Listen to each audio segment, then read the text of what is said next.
If we want to find the derivative of something like 10 times x to the fourth, we could use the definition of derivatives to do that, but it will take some time and it will be a little messy. Our suspicion probably is that we can just use the product, not the product, the power rule.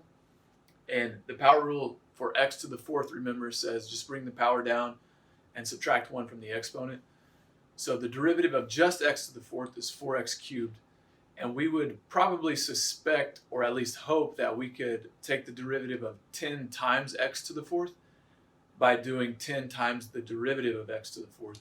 So 10 times 4x cubed would give us 40x cubed. It will be really nice if that's true, but the only way we really have to check it is to use the definition of derivative. And since I don't really want to do all of that multiplication, and that really won't get me to the heart of what I want to know, I'm going to try something different.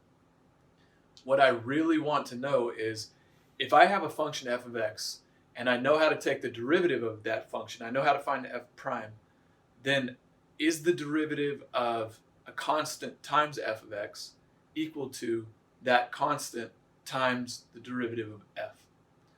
So if we call the constant a, is the derivative of a times f of x equal to a times f prime of x? This we can use the definition of derivative to find pretty quickly.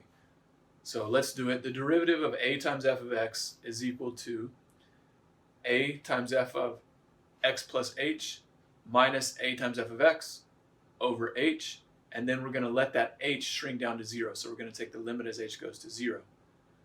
Now, the constant that's on top of, or the constant that's out in front of each term in the numerator, we can just factor out of the numerator.